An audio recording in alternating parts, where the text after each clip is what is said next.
SC sub categorization committee సభ్యుడిని.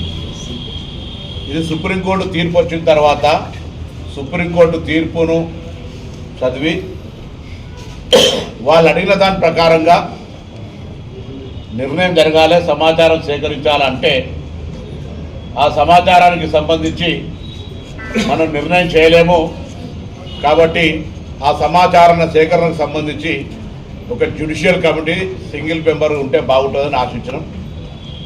Shamim Akhtar retired judge, ఒక sanctity ఉన్నటువంటి వ్యక్తి కాబట్టి ప్రభుత్వం వారి అంగీకారంతో వారు నియమించింది.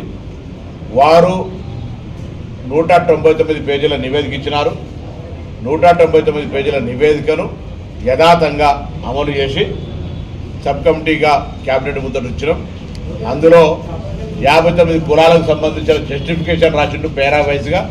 దాని ప్రకారంగా మేము ఏకసభ్య కమిషన్ ఏ జడ్జి రిటైర్డ్ జడ్జి ఇచ్చిండో దాని లోపల ప్రభుత్వంగా మేము ఎక్కడ జోక్యం చేసుకోవాలి, ఎవరికి అన్యాయంగా కానీ ఎవరికి వ్యతిరేకంగా కానీ మార్పులు చేర్పులు మేము పార్టిసిపేట్ చేయాలి.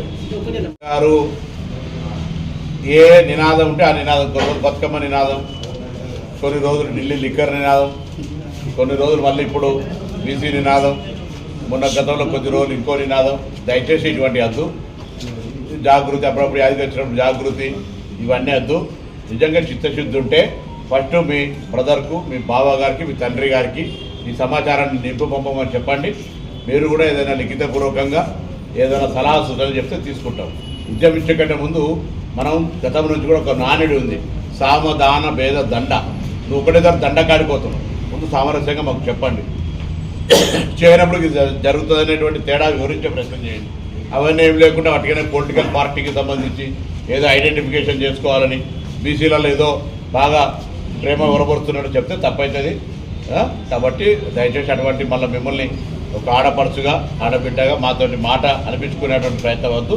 మీ చిత్తశుద్ధిని మీకు తప్పకుండా మీరు at least we are very soft run మీరు because you participated in survey. 56% చేయలేదు దాని కొంత, అందుకే చట్టపరమైనటువంటి క్యాప్ ఉంది. ఆ క్యాప్ను ఓవర్కమ్ చేయడానికి రాజకీయ పార్టీలు అందరూ ముందుకు రావాల్సిన అవసరం ఉంది.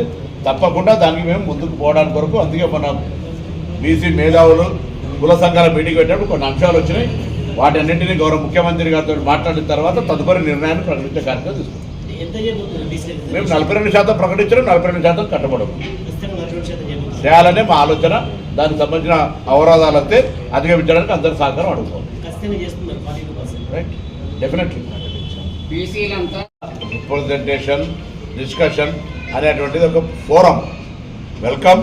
ఎవరికి ఏమైనా అప్రహెన్షన్స్ ఉంటే మేము సబ్ కమిటీగా కానీ ప్రభుత్వ పరంగా ముఖ్యమంత్రి గారు కానీ వాళ్ళకు ఉన్నటువంటి అనుమానాలను నివృత్తి చేయడానికి మేము సిద్ధంగా ఉన్నాం.